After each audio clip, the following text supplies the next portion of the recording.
Assalamualaikum, madayaw, maayong adlaw, kaninyong tanan, magandang araw sa inyo lahat. Ang edukasyon, ang sandigan ng bawat nangangarap. Education is the key to success, not only of individual aspirations, but of an entire nation. As we commence preparations to embark on a new school year, we also take time to assess where we are from where we started. Tandang-tanda ko pa nung ako'y unang manungkulan bilang kalihim ng edukasyon sa gitna ng pangkaraniwang kaalaman natin ukol sa sitwasyon ng basic education sa ating bansa. Gumugol din ako ng oras upang marinig mismo mula sa bibig ng ating mga guro, ng mga mag-aaral, at mga magulang kung ano nga ba ang iba't ibang pagsubok na pinagdadaanan nila araw-araw. Ang mga narinig ko ay sari-saring kwento ng katatagan, pagmamahal sa napiling bukasyon, at pagsisikap upang makamit ang mga munting pangarap. Ang matatag agenda is not a mere campaign. Rather, it encapsulates and defines what Philippine education, along with its approximately 28 million learners and almost 1 million teachers, already embodies. It is resilient. Our children are the children of heroes. They deserve no less than an education system that can fully unleash true potential and effectively mold them into vital contributors for nation building. As I speak before you today, I speak of the road we have traveled thus far. 2 years since we accepted the gargantuan task of heading the basic education sector, we have taken big steps towards institutional reforms through the improvement of our curriculum, the acceleration of basic education infrastructure and facilities, the promotion of learners' safety and well-being, and the provision of much-needed support for teacher quality and welfare. In the last 24 months, DepEd has launched a new curriculum for kindergarten to grade 10. As we open our schools on July 29, we highly anticipate its nationwide implementation.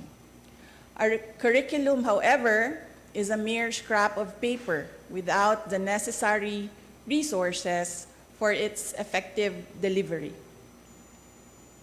In order to provide resources such as textbooks, supplemental reading materials, as well as learning tools and equipment, we took strides to improve the procurement process within the department.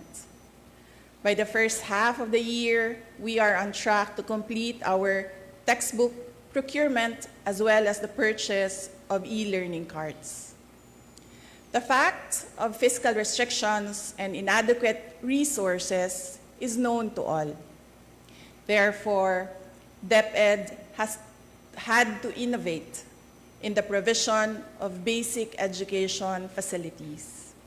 Alongside building new classrooms, we tapped into digital infrastructure in order to address the congestion and avoid learning disruptions during times of calamity. Today, an additional 2,000 last-mile schools have been given internet connections through satellites, while 305 schools have been connected through fiber internet. By the end of 2025, we aim for all schools to be connected. With the emergence of technology and social media, our learners also face new and emerging challenges. Hindi biro ang maging mag-aaral sa panahong ito. In order to provide a safe and conducive learning environment for our learners, we have launched a centralized reporting system through the Learners' Rights and Protection Office. By providing a hotline, we remind each learner that they are never alone. We continue to provide awareness and work with partner agencies to shield our learners and teachers from all forms of abuse, illegal drugs, terrorism, insurgency, and all forms of criminal activities. In our thrust to promote inclusivity, we continue to strengthen the alternative learning system and our special needs education. No child should be left behind. Teachers are truly the cornerstone of any education system. We have worked tirelessly to address your concerns through the National Educators Academy. We have provided avenues for teacher training and professional development. We have provided personal accident insurance to assist our teachers when they need it most.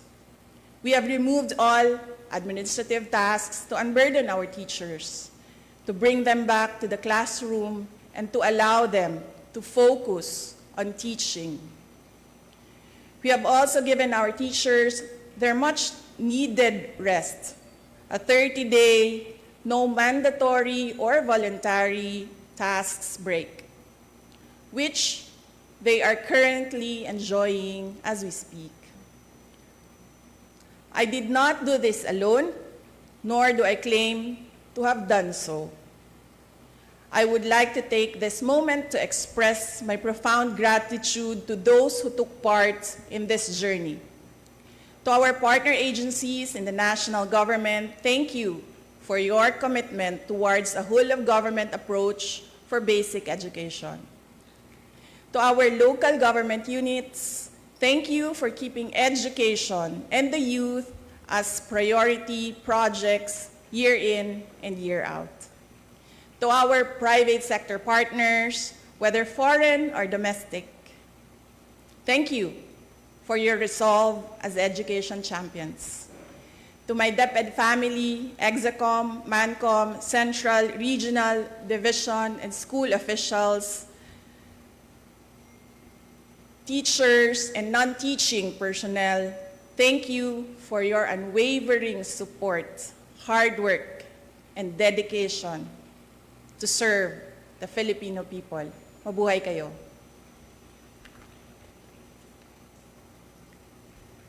To our teachers, words can never capture how grateful the nation is for your sacrifices, for your passion, and for your unrelenting commitment to rearing the youth. Salamat sa suporta, salamat sa pagiging matatag. The nation will forever be in your debts. Sa 2 taon nating pagsasama, ang kwentong nabuo natin ay kwento ng kapit-bisig na pagtaguyod sa adhikaing maitatag ang isang bansang makabata at batang makabansa. Ngunit anumang kwento, kahit gaano kaganda, ay sadyang nagtatapos rin. Earlier today, June 19, 2024, I sought an audience with the President and tendered my resignation as the Secretary of Education effective July 19, 2024. I have given my 30-day notice to ensure the proper and orderly transition for the benefit of the next Secretary.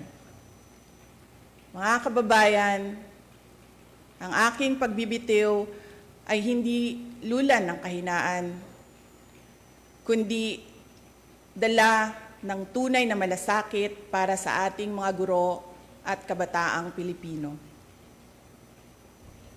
Bagamat hindi ako magpapatuloy na mamamahala sa kagawaran, patuloy pa rin nating itataguyod ang kalidad ng edukasyon na nararapat para sa Pilipino. Hindi man ako ang tumatayong kalihim ng edukasyon, mananatili akong isang ina na nagmamatyag at titindig para sa kapakanan ng bawat guro at bawat mag-aaral sa Pilipinas. para sa isang matatag na Pilipinas. Mga kababayan, lahat ng ating ginagawa ay para sa Diyos, sa bayan, at bawat pamilyang Pilipino. Syukuran. Thank you.